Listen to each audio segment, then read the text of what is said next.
yhteen mun mielestä on tosi tyypillinen työelämän ongelma on se, että meillä on niin kuin epäselvä roolit ja sitten ne aiheuttaa konflikteja, uupumusta ja huonoja tuloksia. Ja oikeastaan myös niin kuin aika usein sellaista, että sä et niinku tiedä, mitä sun vastuulla edes tarkalleen on, mutta ehkä syvemmin se, että me ei aina tiedetä, mitä me oletetaan toisiltamme. Sitten yksi tärkein asia mun mielestä, mikä tietenkin kehittää tätä kaikkea, luo tätä hegemoniaa, muuttaa asioita, on palaute. Ja se nyt on ehkä ihan itsestäänselvyys, mutta mun mielestä mikä ei yleensä ole ehkä niin itsestäänselvyys on se, että se palaute ei tule itsestään, vaan pitää luoda tosi paljon eri väyliä ja tapoja luoda tilaa antaa palautetta. Että mikä muuttuu, kun tekoäly tulee meidän työhön ja meidän tiimeihin, ja kun tekoälyagenteista tulee meidän työkavereita. Mielenkiintoinen kysymys on se, että kun osa asioista voidaan nyt antaa sinne agenttien tekemiseksi ja tavallaan kokonaan niin kuin poistaa ihmisten tekemisestä, niin mikä sitten jää ihmisille, mitä me tullaan jatkossa tekemään? No yksi asia on tietenkin tärkeä se, että kun näitä agentteja rakennetaan, niin ihmiset on ne, jotka niitä tekevät ja jotka miettivät tavallaan ne työnkulut siellä. Ja sitten niitä pitää tietenkin myös managerata siinä, missä mitä tahansa muutakin resurssia. Eli se tulee välttämättä vääjäämättömästi ole niin kuin semmoinen, että missä ihmisten pitää olla mukana. Ja sitten on tietenkin kysymys myös siitä, että mitä me sitten niin kuin halutaan yhteiskunnallisesti, että millaisista asioista ihmiset edelleen kantaa vastuuta ja tekee päätöksiä. Että totta kai on paljon semmoisia asioita, missä me halutaan, että ihminen on se päätöksentekijä. Otin tähän tämmöisen niin sanotun tunnelmakuvan alkuun, koska mä ajattelen, että aika monessa organisaatiossa osaamisen kehittäminen on tässä tilassa. Mä paljon keskustelen henkilöstöpuolen ihmisten kanssa ja sieltä tulee sellainen yhteinen tuska siitä, että ollaan vähän niin kuin jumissa siinä stereotyyppisessä ajattelussa osaamisesta. Ja se on usein sitä, että on olemassa joku, tehdään osaamiskartoitus. Siinä tulee jo ensimmäiset sudenkuopat vastaan, koska ihmisillä on niin eri käsitys siitä, että mitä osaamista pitäisi mitata.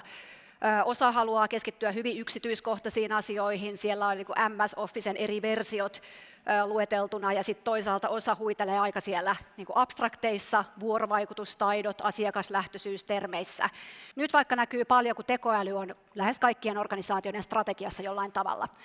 Et samanaikaisesti kun johto kertoo porukalle siitä, että kuinka hyvä tämä meidän uusi tekoälystrategia on ja kuinka me autetaan teitä ottaa nämä taidot haltuun ja on tehty osaamisohjelmat ja kaikki mahdollinen sen tukemiseksi, niin se ei välttämättä silti etene halutussa tahdissa, koska samanaikaisesti ihmiset miettii, että korvataanko mut kokonaan tällä tekoälyllä tulevaisuudessa, onko meillä joku piiloagenda tässä näin organisaatiossa. Arvaamaton maailma, paljon mahdollisuuksia. Mutta olennaisen tärkeää on, ketä on meidän ympärillä, työntääkö ne eteenpäin. Ja joskus joku ihminen sanoo, että joo, mutta mun ympäristö ei ole kovin rohkaiseva tai valittaa niin kuin muita, niin mikä on hyvä ratkaisu silloin? Erittäin hyvä ratkaisu silloin on se, että muuttuu itse siksi ihmiseksi, joka auttaa muita. Todella hyvä ratkaisu. Alatte tukea kaikkia. Helvetin hyvä meininki, hyvin duunasit, toi mahtava juttu, tsemppiä. Niin yhtäkkiä kaikki alkaa muut tulee mukaan, että täällä on hyvä meininki. Kun joku kehuu oikeasta asiasta, jonka hän näki, niin ihminen kasvaa. Ihan samalla tavalla koiria koulutetaan. Ei koiria kouluteta niin, että ihan hyvä, mutta ei nyt liikaa kehuta, ettei ylpisty tai sanota, että palataan tähän kehityskeskustelussa. Vaan kun koira tekee jotain hyvää, hemmetin hyvä, kehutaan. Me hirveän mielellään sanotaan, että meidän pitää kantaa huolta luonnosta. Meidän pitää hallita aikaa, meidän pitää nukkua hyvin. Meidän pitää hallita mieltä, eikö vaan? Miltä kuulostaa? Minusta kuulostaa pääsääntöisesti erittäin epämotivoivalta ja ärsyttävältä.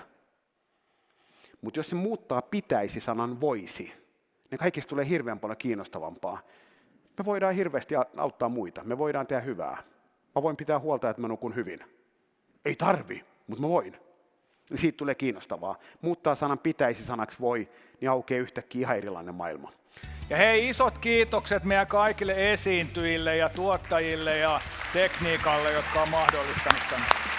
Kiitos, toivottavasti nähdään ensi vuonna. Mennään skumpalle.